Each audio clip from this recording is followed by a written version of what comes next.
यह कहानी राजस्थान के कोटा शहर की एक भूतिया हवेली के बारे में है। यह हवेली राजा महाराजा के समय में बनाई हुई थी, लेकिन पिछले 18 सालों से इस हवेली में आज तक कोई भी रहने के लिए नहीं आया है। इच्छा होने पर भी इस हवेली में कोई भी नहीं रह पा रहा था, क्योंकि लोगों का कहना था कि इस हवेली में भूत प्रेत का साया है। जब अजीत सिंह को इस हवेली के बारे में पता चला तो उसने तय किया कि वो इस रहस्य को जान कर ही रहेगा। क्यों लोग इस हवेली में नहीं रह पा रहे हैं, उसने मजबूत इच्छा शक्ति से हवेली में रहने की पूरी तैयारी कर ली।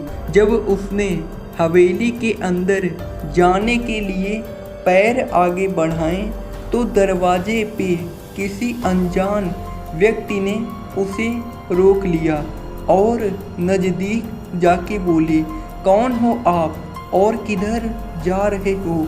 अजीत सिंह ने जवाब देने की बजाय उसने सामने सवाल किया, जी आप कौन? मेरा नाम अर्जुन सिंह है और मैं यहीं पास में ही रहता हूँ। अजीत सिंह ने कहा, ओह अच्छा, मैंने सुना है कि यह हवेली भूतिया हवेली है और यहाँ कोई नहीं आ पाता है, इसीलिए मैं इस हवेली में एक दिन रुकने का फैसला किया है। अर्जुन सिंह ने कहा, जी हाँ, आपने सही सुना है और आप भी अंदर मत जाइए। मेरी माने तो आप भी वापस लौट जाइए, यहाँ बहुत खतरा है।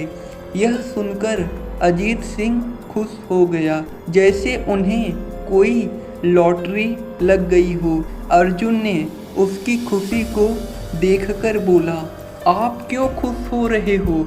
आपको तो भूत का नाम सुनकर डर लगना चाहिए। शायद आपको पता नहीं होगा कि मैं भूत प्रेत में काफ़ी दिलचस्पी रखता हूँ। अगर इस हवेली में भूत हैं तो मैं अंदर ज़रूर जाऊँगा और सारी सच्चाई का पता भी लगाऊँगा। इतना कहकर अजीत सिंह उस हवेली में चले गए। अंदर जाके अजीत ने अपनी बैग को साइड में रखा और हवेली के चारों ओर देखने लगा। सारे रूम भी चेक कर लिए। बाद में ड्राइंग रूम में आके सोफे पर बैठ गया। उसने वहाँ बैठकर दारू के 2-4 पैक भी पिए। वहीं अचानक उस रूम में लाइट का एक बल्ब चालू बंद होने लगी, लेकिन अजीत ने उस पर ध्यान नहीं दिया। थोड़ी देर बाद दूसरा बल्ब चालू बंद होने लगा। फिर तो हवेली की सारी लाइट चालू बंद होने लगी। यह सब देखकर अजीत अपनी जगह पे खड़ा हो गया और संपूर्ण सावचेत हो गया। अचानक उसके सामने एक छोटा टेबल हवा में उड़ने लगा। करीबन 6 फुट हवा में ऊपर जाके गोल गोल घूमने लगा और बाद में अजीत की और तेजी से आने लगा। अजीत ने तुरंत ही अपनी जगह बदल दी और दूसरी ओर चला गया और वो टेबल वहीं जाके गिरा जहां अजीत खड़ा था। अजीत कुछ समझ पाता उतने में सोफे की सीट उसकी ओर आने लगी। वो जल्द खड़ा हो गया और छलांग लगा के दूसरी ओर कूद गया, जिसके कारण सोफा दीवार को टकराया और अजीत बच गया। अचानक सब कुछ शांत हो गया। अजीत ने चारों ओर सतर्कता से देखा और बड़ी आवाज़ में बोला, तुम जो भी हो सामने आकर के बात करो। वहीं एक बड़ी परछाई उसके सामने आई। अजीत ने उस परछाई को देखकर बोला, कौन हो तुम और क्यों मुझे मारना चाहते हो? परछाई, तुम्हारी भूल के कारण। अजीत, मेरी भूल? मैंने कौन सी भूल की? परछाई, इस हवेली में आने की भूल। मैं किसी को भी इस हवेली में खुश नहीं देख सकता। अजीत, लेकिन क्यों? वो परछाई ने जवाब दिया, आज से 18 साल पहले इस हवेली के मालिक ने मुझे यहीं पे ही मार डाला था। मेरी कोई गलती भी नहीं थी। इस कारण की वजह से मेरी आत्मा इस हवेली में भटकती रहती है।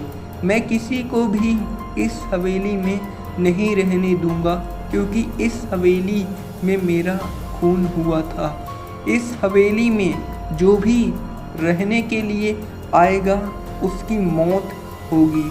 अजीत ने कहा, मैं तुम्हें अपने असली रूप में देखना चाहता हूँ। तुम्हें मारने से पहले मैं तेरी यह इच्छा अवश्य पूरी करूँगा। और उस परछाई ने एक भयानक दरमियाना रूप ले लिया। उसका चेहरा इतना भयानक था कि अजीत भी एक क्षण के लिए डर गया था, लेकिन दूसरी की क्षण में उसने अपने आप पर काबू पा लिया। बाद में इसने अपनी जेब में से सफ़ेद पाउडर निकाला और उस भूत के पर फेंक दिया। भूत के पर पाउडर फेंकते ही वो जलने लग गया। बड़ी बड़ी ज्वाला उठने लगी। वो बहुत ज़ोर ज़ोर से चिल्लाने लगा और बाद में पूरी तरह से जल गया। उसके बाद अजीत ने चैन से सांस लिया और वहीं पर सो गया। दूसरे दिन सुबह जब अजीत को सही सलामत हवेली से बाहर आते देखा, अर्जुन को आश्चर्य हुआ। अर्जुन ने अजीत से पूछा, तुम कैसे जिंदा हो? जब अजीत ने अर्जुन को कल रात को घटी घटना को पूरी तरह से बताया और बोला, अब यह हवेली भूतिया हवेली नहीं रही। दोस्तों, आपको यह कहानी राजस्थान के कोटा की भूतिया हवेली कैसी लगी? प्लीज़ हमें कमेंट में ज़रूर बताइएगा और आप हमारे चैनल को सब्सक्राइब ज़रूर कर लीजिए।